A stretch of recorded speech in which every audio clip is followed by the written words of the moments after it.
Nienté, live imprévu, mais live tout de même. Je n'ai pas fait de live la semaine dernière parce que là, c'était un moment comme ça particulier. Donc, Christelle Nadia Sotso, je dois vous le redire en vous disant que je ne m'appelle pas Nadia Sotso, mais Christelle Nadia Sotso. Donc, live. Comme je le disais, Nienté, je n'ai pas fait de live la semaine dernière parce que il y avait un long week-end. Pas à cause de la fête de l'unité, mais à cause aussi de la semaine de Pentecôte, quoi. Voilà. Donc pour vous qui êtes en Europe. Donc là, Nienté, je voulais faire ce direct parce que je ne ferai pas de direct ce samedi et je vais changer de cadre. Voilà. Je suis en train de déménager. C'est pour ça que je n'ai pas pu faire de la semaine dernière en dépit de ce que j'avais annoncé. Donc voilà, vous m'excuserez, le moment est particulier, mais je vous promets, je serai enfin sortie de prison. Et là, pour véritablement fêter cela avec vous, je voulais faire un direct pour commenter pas mal de choses. Et surtout, Nienté, remercier ceux d'entre vous qui êtes avec moi. Voilà. Vous êtes avec moi, vous me soutenez en achetant les livres. Vous savez que c'est important. Vous savez que je suis toujours surprise du fait que on ne sache pas que je suis quelqu'un qui écrit et qu'on dit juste comme ça la fille du milliardaire, voilà, et qu'on fasse en rigolant de mon PayPal. Qui existe, hein, paypal.me, Christelle Fotson. Il y a les livres qui sont là. Et il y a un livre que j'ai sorti l'année dernière. Il y a deux livres que je vais sortir cette année. Je vous l'annonce, on va véritablement, je prends le temps, je serai enfin posée dans un cadre normal et je ferai véritablement des directs qui seront structurés 2 fois par semaine au moins, ou des moments comme ça où j'ai envie de vous dire des choses. Pourquoi je suis là devant vous? Déjà pour vous dire au revoir. Au revoir. Pas de direct ce week-end, mais la semaine prochaine, on va en faire deux. Et véritablement, après, j'aurai des annonces, Mianté. Je vous l'ai dit, je suis là pour durer le commentaire. Je pense, Mianté, que ce moment, ce qui se passe, non seulement au Cameroun, mais dans le monde, doit être commenté. Je pense que ce qui est arrivé à Fotso Victor n'est pas qu'intime. Ça ne concerne pas que sa fille handicapée. Ça ne concerne pas que quelqu'un comme ça qui se met devant vous et qui parle et qui pleure et qui réclame sa part. Ça dit beaucoup de choses du moment. Je sais que beaucoup de Camerounais, beaucoup d'Africains, beaucoup de gens qui observent, voilà, on a vu la fête de l'unité et qui se disent mais qu'est-ce qui se passe? Qui regardent l'actualité par rapport à ce qui se passe à l'Afrique. J'ai déjà commenté par rapport à ça. Je vous raconterai des choses aujourd'hui qui vous donneront ma lecture de la situation. Je l'ai dit, les analogies sont importantes. Même les allégories, il faut prendre des métaphores pour que vous compreniez véritablement ce que j'essaie de vous dire. Voilà.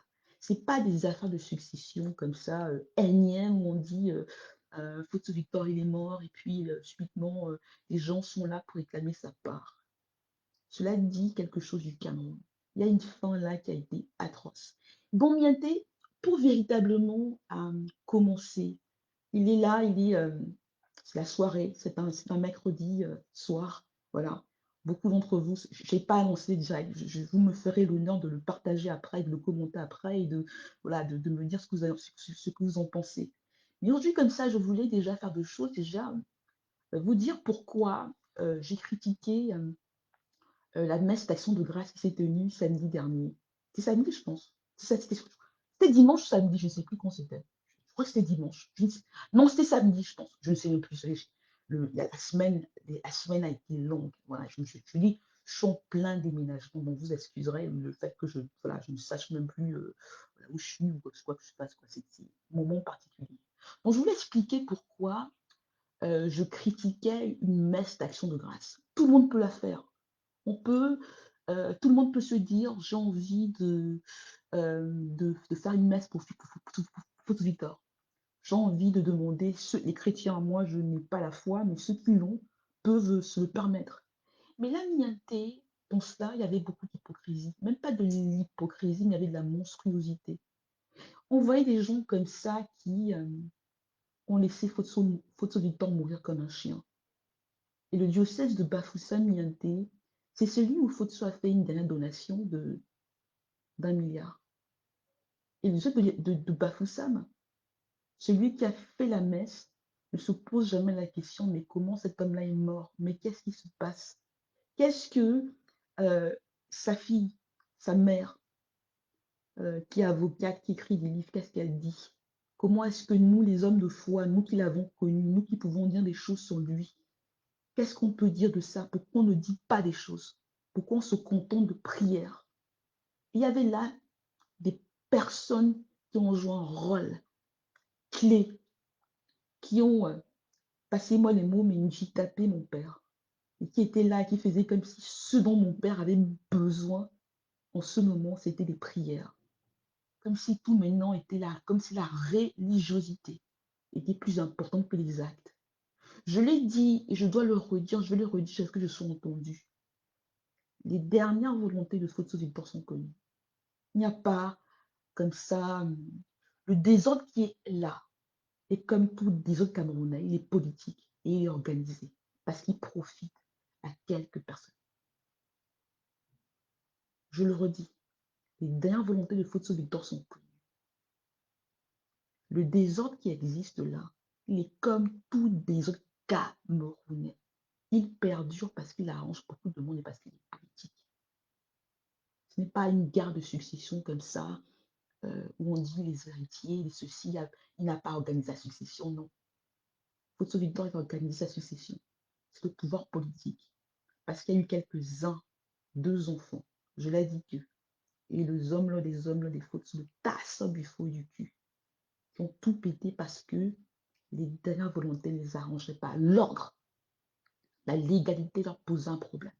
Et posait un problème au pouvoir politique. En tout cas, ce qu'il est devenu aujourd'hui, l'État du Cameroun qui est divisé.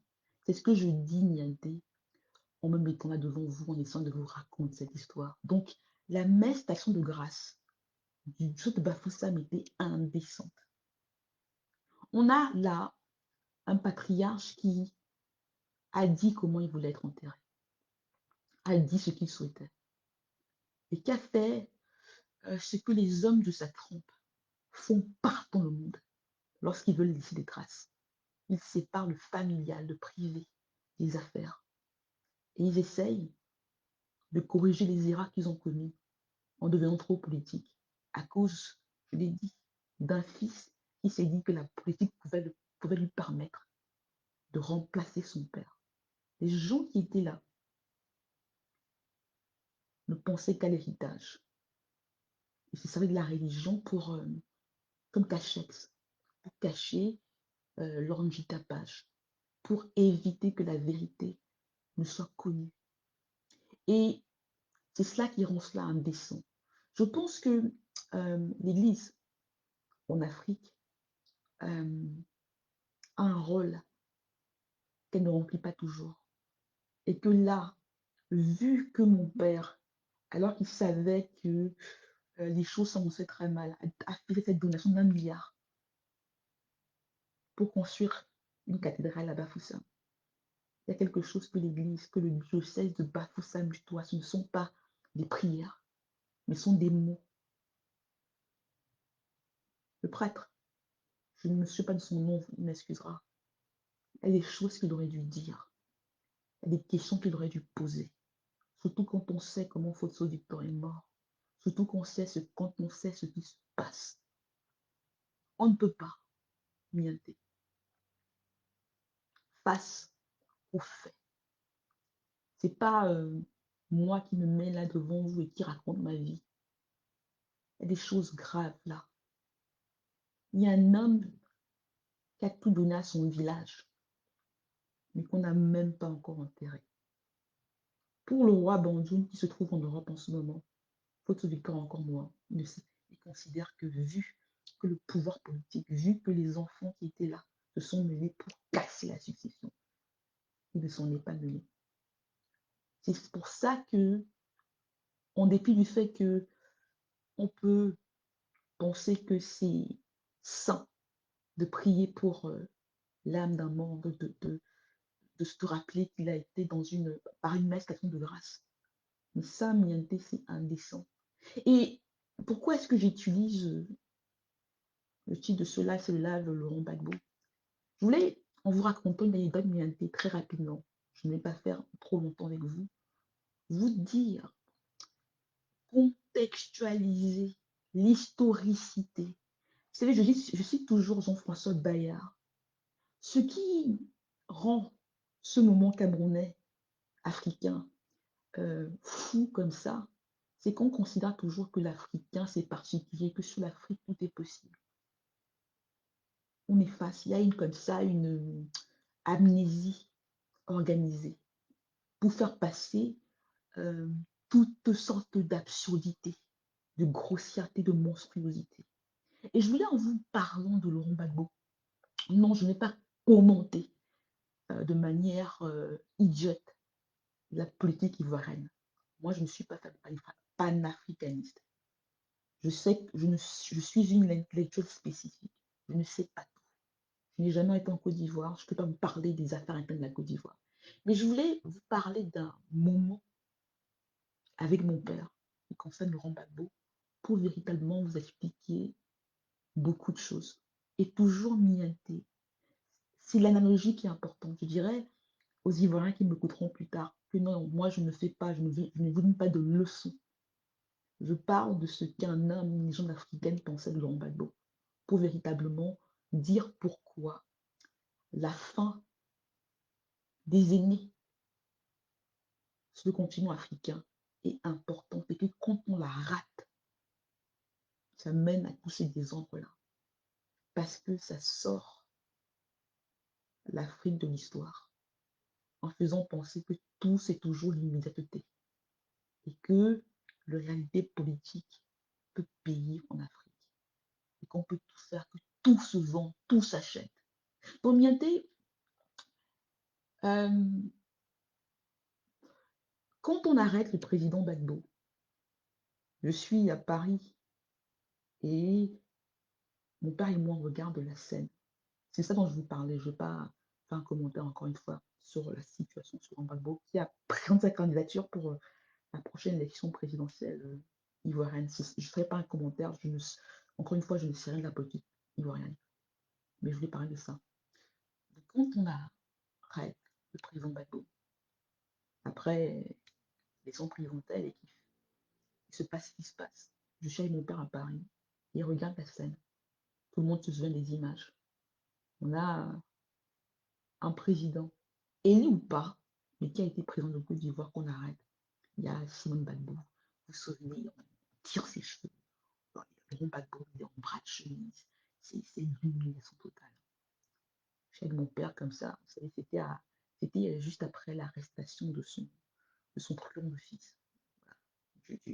Du hommes là, des hommes là, des fausceaux voilà,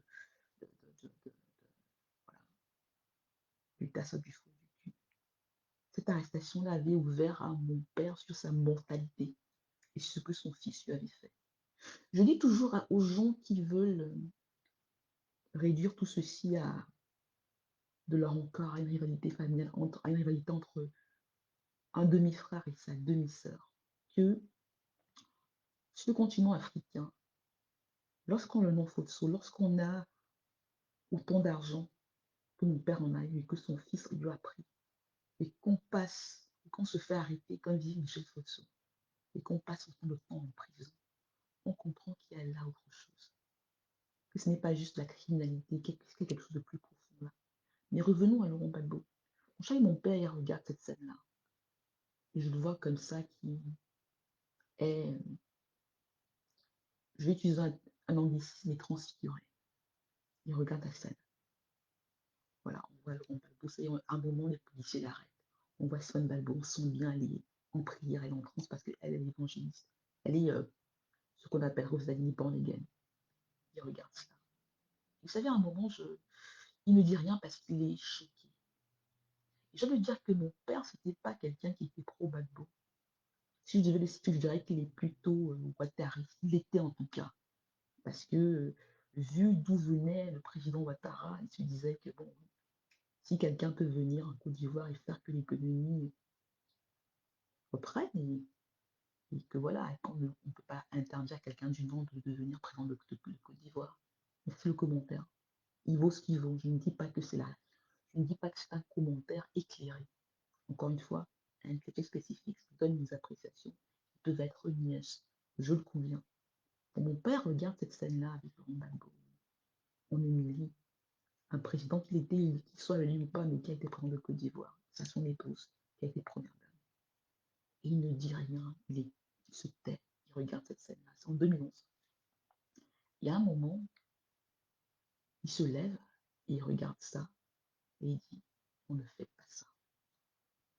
Mon père qui n'était pas pro-Gbagbo, mon père n'était pas un socialiste, il n'avait pas les mêmes sensibilités, la même idéologie politique. Si mon père l'avait eu, mon père c'était un homme d'affaires. La politique est venue bien après. Donc il regarde ça, il dit, on ne fait pas ça. Il dit, on ne fait pas ça. Il a cette phrase qui est importante ici, il dit, mais quelle était l'importance, quel était l'intérêt de grimper, de devenir président, c'était pour finir comme ça. Il faut se du temps, il me dit, je suis là, je suis la seule qui est là. Il dit, la fin compte. On ne fait pas ça. On ne humilie pas quelqu'un comme ça. Et si c'est pour être humilié, comme c'est pour finir comme ça, moi je serais resté assis là. Moi je serais resté assis là. Donc, en voyant le président Gbagbo être humilié par des soldats, alors qu'il avait été chef des armées, en voyant sa femme, Sylvain Gbagbo, être comme ça, violenté, pour user d'un euphémisme, la réflexion de Carfotso Victor, sans doute à pensant à sa fin, elle lui dit, c'était pour finir comme ça. Je ne saurais jamais devenir Fotso Victor, je serais resté assis là. Pourquoi est-ce que j'en parle, Nianté? C'est pour dire que la fin d'un grand homme compte. La manière dont on le traite, la manière dont on traite sa dépouille, la manière dont on traite ses volontés, la manière dont on traite l'œuvre de sa vie. S'il n'arrive même pas, si les héritiers, si ceux qui ont juré, qui disent je l'aime, si ceux qui donnent des messes de grâce maintenant font comme s'il n'a jamais existé, ils se contentent pour des raisons politiques, pour couvrir leur manigance, pour couvrir leur nigitapage, pour couvrir des doutes, des détournements, pour couvrir des faux testaments, utilisent l'Église, font des messes de grâce, en oubliant l'homme, ce qu'il a représenté, ce qu'il a été, ce qu'il a construit, ce qu'il a fait. Ça sert à quoi? La fin compte. Donc en Afrique, on dit toujours, mais cette violence, comme ce brutalisme-là, comme ça laisse des traces. J'utilise ce président Gbagbo pour dire que lorsqu'on humilie un aîné, quelqu'un qui a eu de hautes fonctions, quelqu'un qui a fait quelque chose, ça fait descendre tout un pays, toute une communauté, toute une famille. Vous savez, moi, quand les gens disent, mais la grande famille Fotso, je dis, qu'est-ce qui fait que la famille Fotso est grande? Il y avait un grand homme qui était Fotso. Je ne suis même pas sûre que les Fotso soient une famille.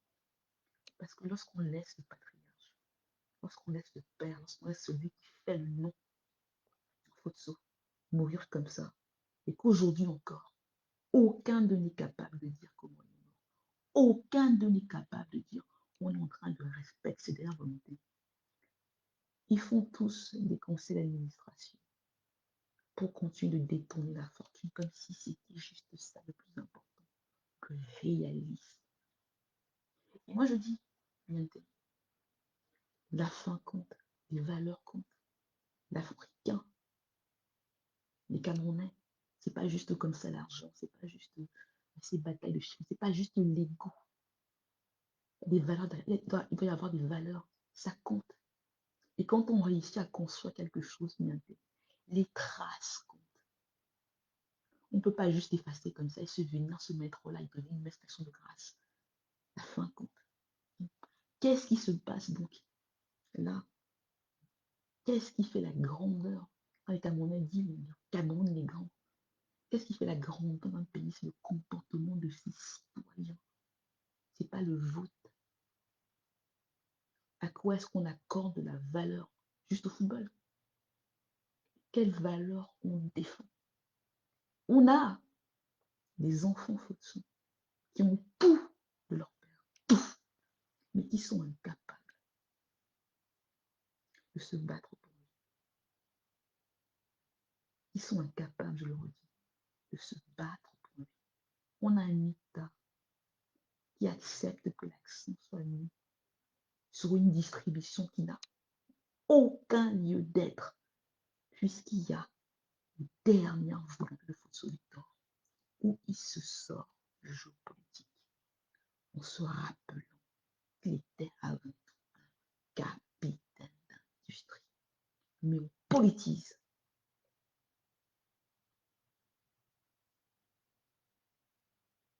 Par réalisme politique. Gbagbo, Gbagbo. Je n'étais pas pro Gbagbo. Mais ce moment-là, alors que voilà, la femme politique qui était sa femme ne m'a jamais véritablement enchanté. J'utilise un terme trop simpliste.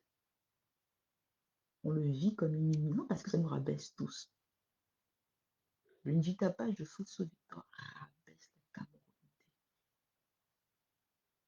Fait qu'aucun de ses enfants, je m'inclus. C'est pour ça que je me bats. On ne peut pas laisser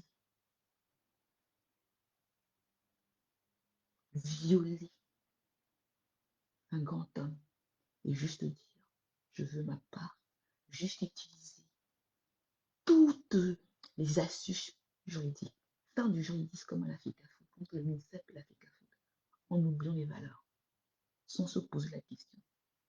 Mais qu'est-ce que Fosso Victor voulait? Comment est-ce qu'il est mort? Aucun, ni je l'ai dit que, ni le tasseur du feu du cul ne peut vous parler. Aucun d'eux ne peut parler de sa mort. Parce qu'ils savent ce qu'ils ont fait, ils savent qu'ils ont joué au jeu politique. Ils ont joué au jeu politique pour essayer de remplacer leur père, pour essayer de mettre la main basse sur la fortune. Fosso. Mettre la main basse sur les entreprises, casser ce que Fosso Victor avait construit. Je l'ai dit,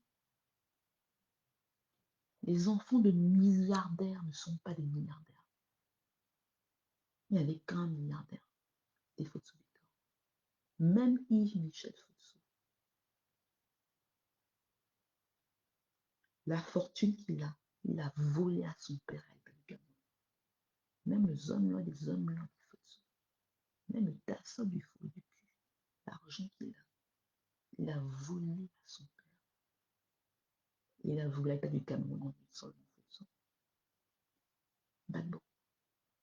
Pour dire que les valeurs qui sont là, c'est pas juste le jeu, c'est pas juste la loi de la jungle. Vous savez, j'écoutais Gbagbo faire un discours que je trouvais excellent sur la situation en Côte d'Ivoire en disant il y en a qui pensent que gouverner, c'est juste faire de l'économie. Ça m'a fait penser au moment maintenant au Cameroun avec les feux de sang. Tout tout ce monde-là, quasiment tous, ils ont les yeux rivés sur les sous. Grande famille, j'y crois pas. Le père. Vous savez, la chose que je devrais dire à ceux qui disent affaire de famille, ceci, cela. Est-ce que vous savez que ces aînés-là, qui diront mais elle ne respecte pas ses aînés, aucun d'eux n'a jamais essayé de faire une réunion de famille pour dire mais il faudrait quand même qu'on sache comment papa il est mort, je pense qu'on ne revient pas, on excuserait. Il faut qu'on sache. Mais quelles étaient ses dernières volontés? Tous se sont rués pardon, sur l'argent, en soutenant un camp ou un autre. Je l'ai dit pour dire on veut manger. La vérité n'était pas importante. Les faits n'étaient pas importants. La séparation entre le familial et le business n'était pas important parce que les enfants de milliardaires voulaient devenir milliardaires. Nous n'avons jamais rien fait. Pas beau. ce discours-là, dans lequel il présente sa candidature pour la prochaine élection pouvoir. Le discours des femmes, est fabuleux. Mais il commet une erreur en disant qu'il sera candidat. Alors qu'il est temps qu'il pense, lui aussi, à sa succession politique. Succession. Il n'y a pas de succession sans enterrement. Il n'y a pas de succession réussie sans vérité. Et même en Afrique et au Cameroun, on enterre les morts. On respecte leur dernière volonté.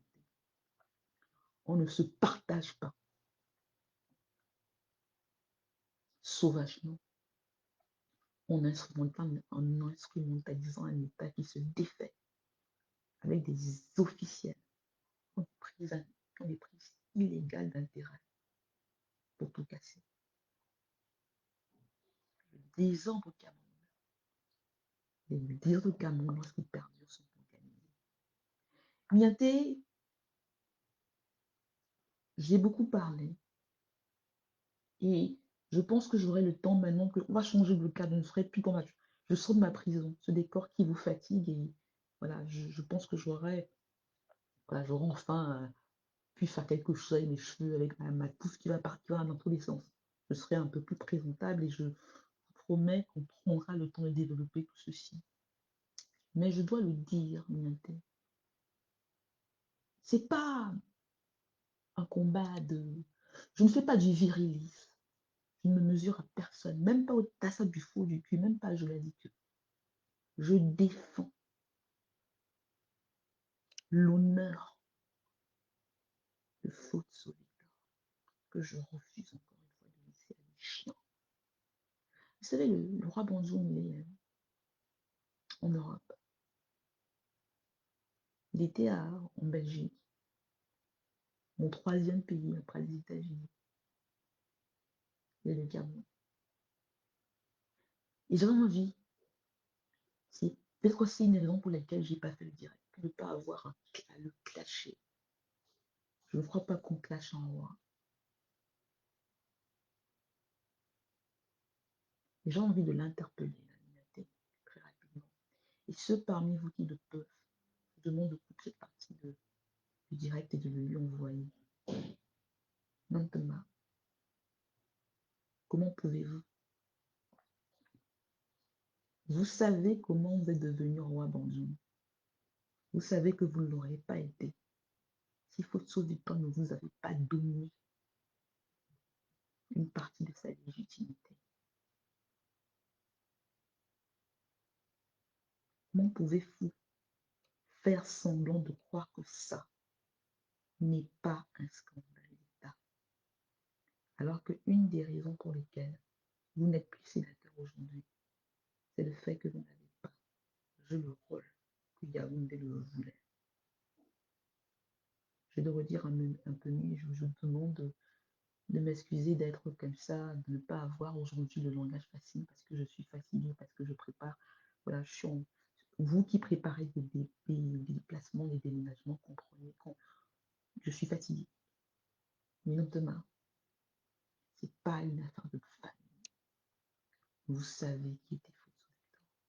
Vous ne pouvez pas, maintenant, votre majesté, vous promener en Europe, là, venir en Belgique, venir en Europe, et faire comme si Foutsoliba n'avait jamais été, et faire comme si tout dépendait de la famille.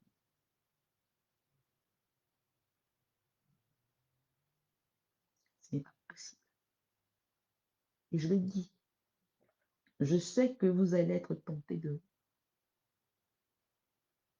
recevoir Yves Michel Foutsou qui est dans les environs de Paris, qui essaye encore une fois de tout peser tout son poids pour tout casser, si lui n'arrive pas à revenir à peser sa succession. Il y a des mots, même Thomas, votre majesté, que vous devez prononcer, parce que vous savez la vérité, et parce que vous savez qui je suis. Si vous ne les dites pas, si vous continuez de faire comme si j'hallucinais, comme si ça, n'était qu'une anomalie, comment dire, quelque chose qui pouvait se régler tout seul, ça va mal finir. Pour moi, Thomas, c'est une question de vie ou de mort.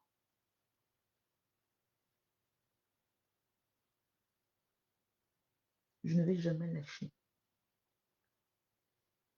Je ne vais jamais me mettre avec les NJ tapeurs ou les enfumeurs.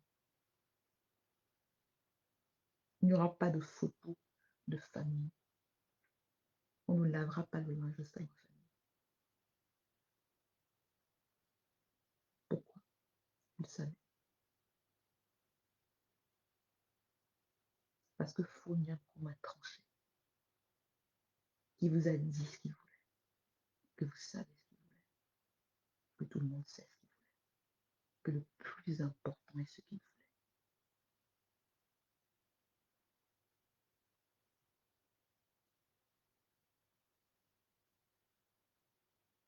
Demande Thomas, c'est Napche qui parle. La reine de Fotso qui parle. Je ne peux pas vous souhaiter un bon séjour. Parce que lorsqu'il y a un cadavre qui pourrit dans un royaume, le roi ne se balade pas, il règle le problème.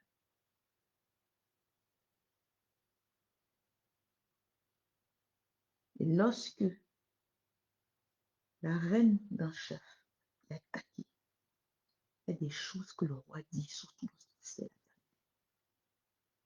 Même si le pouvoir politique pèse tout son poids pour que rien ne se fasse, vous ne pouvez pas vous taire.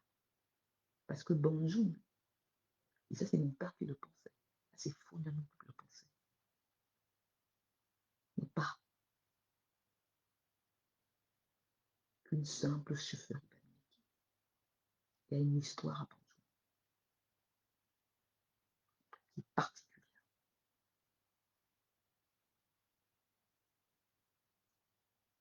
Chaque jour que vous vous taisez,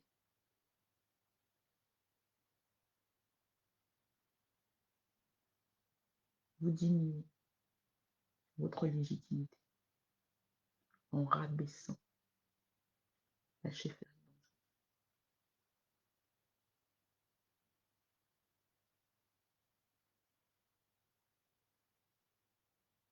Laissez dire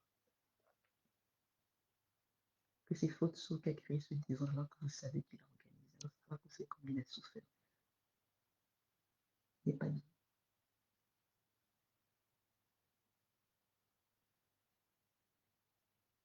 Il n'est pas dit.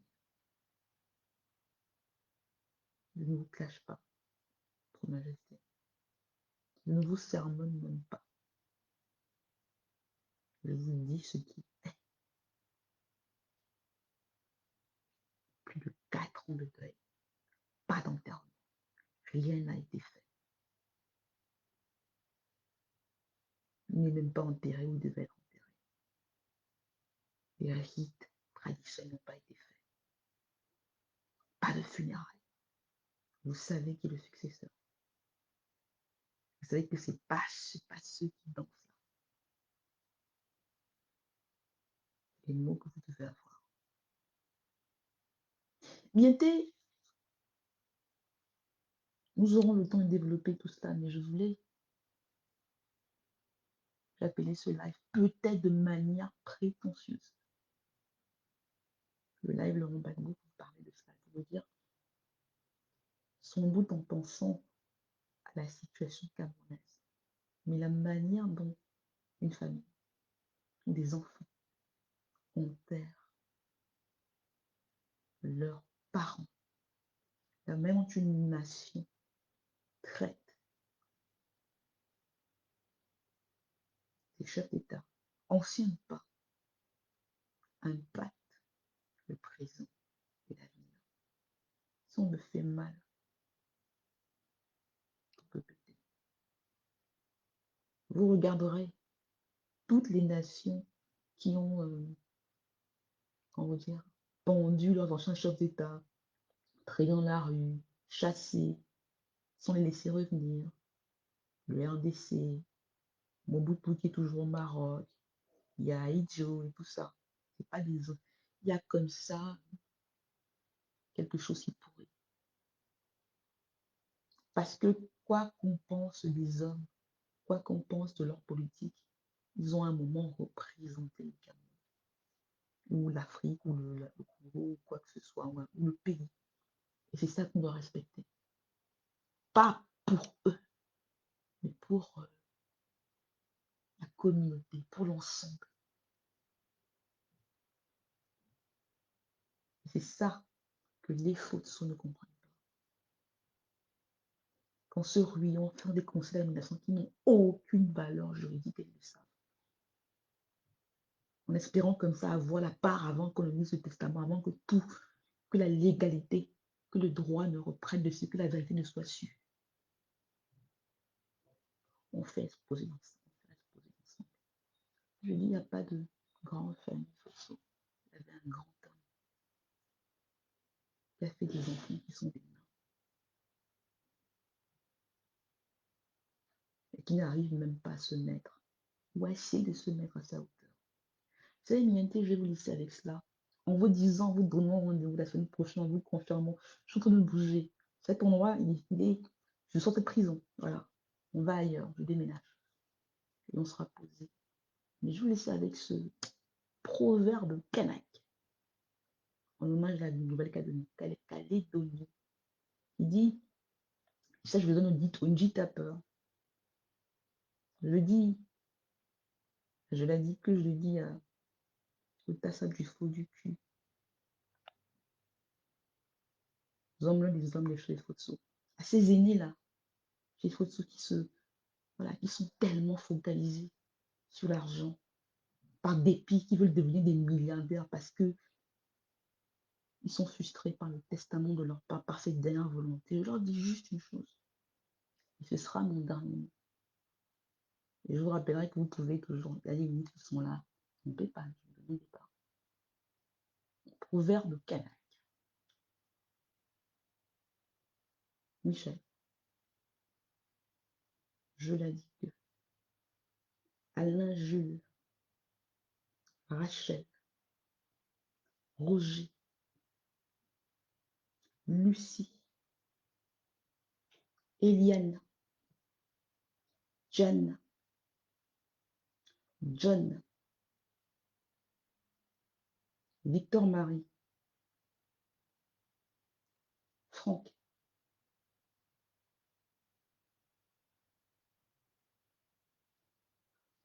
vous avez la montre, j'ai le temps. Vous avez la montre, j'ai le temps. À très bientôt, Mienté. Dites-moi si ça a été. On se dit à la semaine prochaine. C'est la prochaine. Au revoir, Mienté.